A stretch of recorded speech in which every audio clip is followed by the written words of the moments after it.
Hello everyone, welcome to channel learn with ease. आज का topic है dissolution of a partnership firm, जिसमें हम सॉल्व करेंगे question number 38 chapter 7 TS Grewal की बुक से क्लास 12 अकाउंट्स।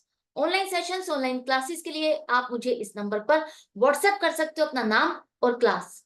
अगर आप टीएस ग्रेवाल के साथ साथ डीके गोयल बुक को भी फॉलो कर रहे हो और सॉल्यूशंस ढूंढ रहे हो तो इसी चैनल की प्लेलिस्ट को क्लिक करो, आपको न्यू एडिशन के सॉल्यूशंस अपलोडेड मिलेंगे। साथ में ही कम्युनिटी सेक्शन में एमसीक्यूज मिलेंगे क्विज की फॉर्मेट में और एमसीक्यूज के सॉल्यूशन शॉर्ट्स में। तो बहुत कुछ है चैनल पर, विजिट द चैनल। अच्छा लगे तो शेयर और सब्सक्राइब जरूर करना। तीन पार्टनर है, अर्नब, रागिनी और ध्रुपद। प्रॉफिट शेयरिंग रेशियो 3:1 है। बैलेंस शीट आपको 31 मार्च 2024 की दी गई है। ये फर्म को डिसॉल्व करना चाहते हैं। एसेट्स और लाइबिलिटीज को किस तरह से रियलाइज किया गया, सेटल किया गया, ये सारी इंफॉर्मेशन है। आपको बनाना है रियलाइजेशन अकाउंट और पार्टनर्स कैपिटल अकाउंट, ये दो चीजें बनानी है। तो सबसे पहले रियलाइजेशन अकाउंट बनाएंगे और डेबिट साइड पर वो सभी एसेट्स लिखेंगे जो कैश में कन्वर्टेबल है, बैंक या कैश का बैलेंस छोड़कर। तो sundry debtors 1,70,000। Provision for debts अगर आपको दिया है तो उसे आप अलग से शो करोगे क्रेडिट साइड पर 20,000। नेट अमाउंट से कभी भी नहीं दिखाओगे, डेटर्स को 1.5 लाख रुपए से नहीं दिखाना आपको।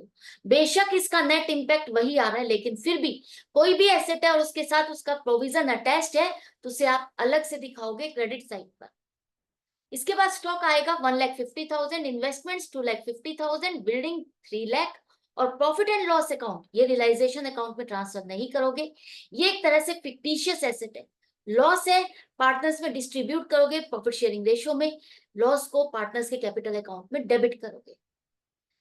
क्रेडिट साइड पर लिखोगे, एसेट्स आपने सभी लिख ली, क्रेडिट साइड पर आउटसाइड लाइबिलिटीज आएगी।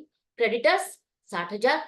अर्नब ब्रदर्स लोन मतलब अर्नब के भाई ने फर्म को लोन दिया है। पार्टनर कौन है? अर्नब है। अर्नब अगर फर्म को लोन देता तो वो हम रियलाइजेशन अकाउंट में नहीं लिखते क्योंकि वो पार्टनर है। लेकिन अगर उसके भाई ने फर्म को लोन दिया है तो वो आउटसाइड पार्टी हो गया, तो उसे हम रियलाइजेशन अकाउंट में लिखेंगे 95,000। ध्रुपद, ध्रुपद कौन है? फर्म का पार्टनर है। अगर उसने फर्म को लोन दिया है 1 लाख रुपए का तो ये आपका यहाँ पर रियलाइजेशन अकाउंट में नहीं लिखा जाएगा। इन्वेस्टमेंट फ्लक्चुएशन रिजर्व 50,000, ये लिखा जाएगा या नहीं लिखा जाएगा? इसकी क्या कंडीशन है? मैं बहुत बार क्वेश्चन में आपको समझा चुकी हूँ कि जब आईएफआर दिया हो तो आपको ये चेक करना है क्या इन्वेस्टमेंट्स भी है साथ में। बैलेंस शीट में आपकी इन्वेस्टमेंट नाम की कोई एसेट है? हाँ है। तभी आप आईएफआर जितना भी है पूरा का पूरा क्रेडिट साइड पे लिखो 50,000। अगर आईएफआर है और इन्वेस्टमेंट्स नहीं है, इन्वेस्टमेंट नाम की एसेट नहीं है, तो आप आईएफआर को रियलाइजेशन अकाउंट में ट्रांसफर नहीं करोगे, उसे आप दूसरे रिजर्व की तरह से पार्टनर्स में डिस्ट्रीब्यूट करोगे उनके प्रॉफिट शेयरिंग रेशियो में। रिजर्व होगा तो पार्टनर्स के कैपिटल अकाउंट क्रेडिट होंगे।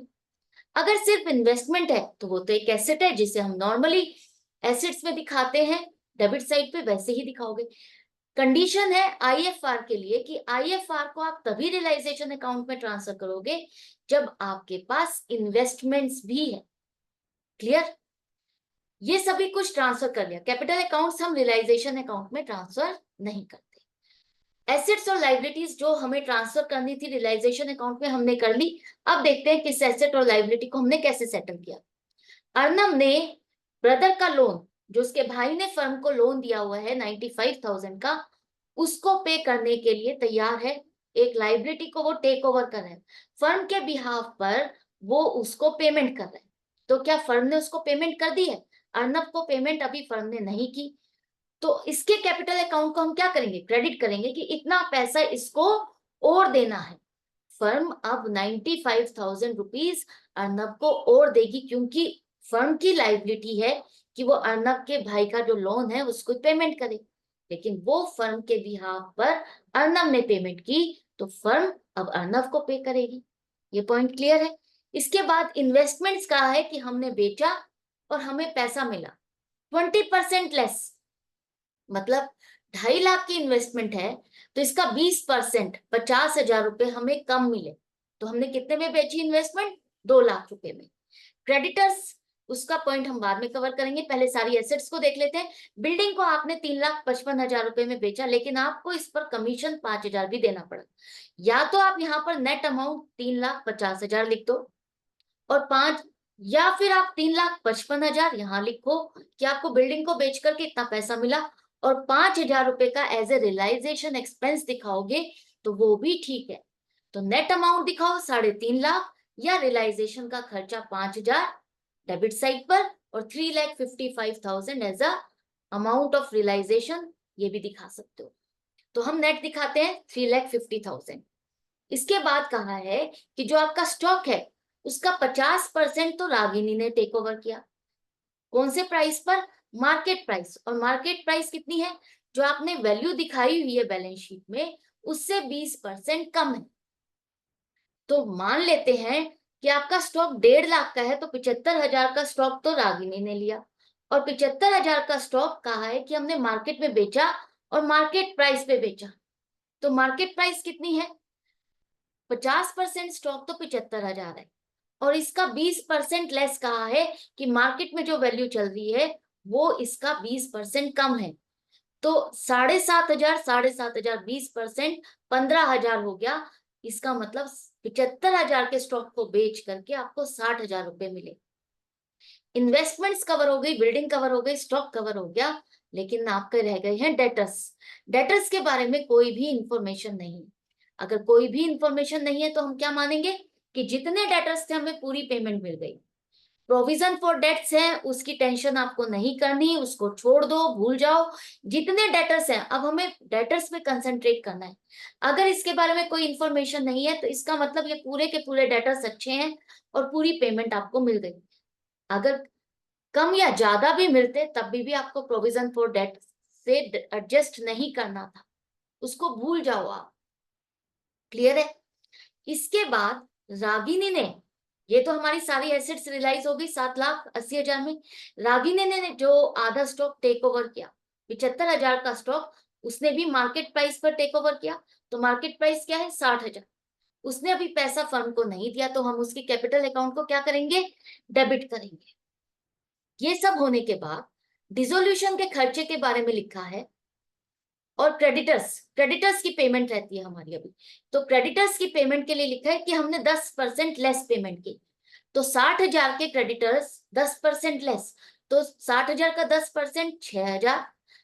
60,000 वाले क्रेडिटर्स को हमने इसका मतलब कितनी पेमेंट की? 54,000। लाइबिलिटीज में आपके क्रेडिटर्स हैं और अर्नब ब्रदर्स लोन था, दोनों चीज हमने कवर कर ली। इसके बाद डिसोल्यूशन का खर्चा दिया है कि खर्चा हुआ है 8,000 का। लाइबिलिटी फर्म की थी 3,000 रुपए की, बाकी ध्रुपद को पे करना था, और पेमेंट किसने करी है? ध्रुपद ने की। तो हमारा रियलाइजेशन का खर्चा कितना है? 3,000, जो कि फर्म के हिस्से था। लिखा है ना कि जो फर्म का बियर करने वाला खर्चा है वो 3,000 है, तो हमारा रियलाइजेशन का खर्चा 3,000 है, और वो फर्म के बिहाफ पर किसने पे कर दिया? ध्रुपद ने पे कर दिया। 5,000 तो उसकी जिम्मेवारी थी ही, 5,000 तो उसने पे कर दिए, तो उसकी जिम्मेवारी थी। 3,000 भी उसने फर्म के बिहाफ पर पे कर दिया। तो यहाँ पर ध्रुपद को अभी ये पैसा नहीं दिया गया, तो उसके कैपिटल अकाउंट को आप क्रेडिट करोगे, तो ध्रुपद कैपिटल अकाउंट 3,000।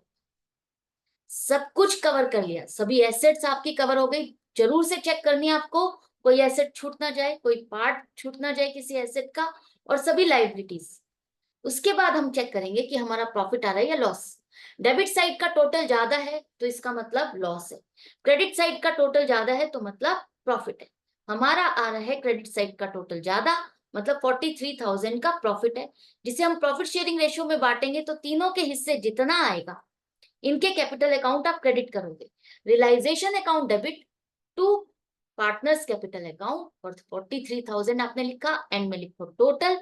ये हो गया आपका रियलाइजेशन अकाउंट कंप्लीट। इसके बाद पार्टनर्स कैपिटल अकाउंट आपको बनाना है। इनके ओपनिंग बैलेंसेस आपको बैलेंस शीट में दिए गए हैं। क्रेडिट बैलेंस है तो क्रेडिट साइड पे लिखो 2,75,000, 2,00,000 और 1,70,000।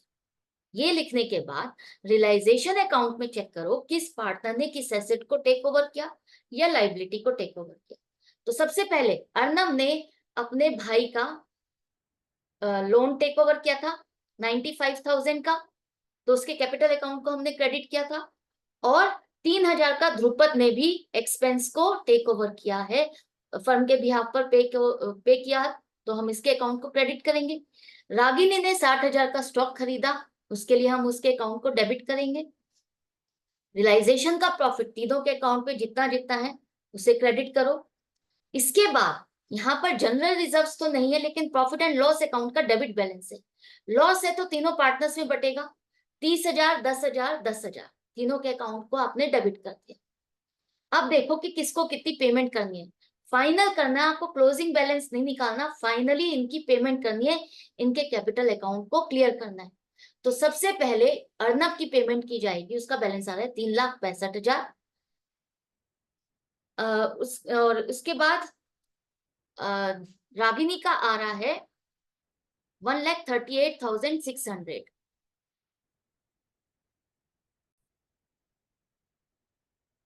तो अर्नब का आएगा 3,65,800, रागिनी का 1,38,600 और ध्रुपद का 1,71,600।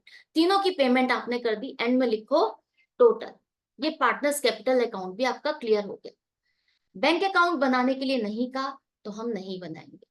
क्लियर है। ध्रुपद का लोन अकाउंट 1,00,000 रुपए दिया हुआ है, यहाँ पर इसका क्रेडिट बैलेंस है, तो इसकी टेंशन नहीं है हमको। ये पेमेंट अलग होगी और ये पेमेंट अलग होगी। तो ये क्वेश्चन आपका कंप्लीट हो गया है। आई होप आपको अच्छे से समझ में आ गया। डाउट्स जितने भी थे सभी क्लियर हो गए हैं। इसी तरह से प्रैक्टिस करते रहो, मेरे साथ कनेक्टेड रहो। मिलते हैं नेक्स्ट वीडियो में नेक्स्ट क्वेश्चन के साथ। Goodbye and take care.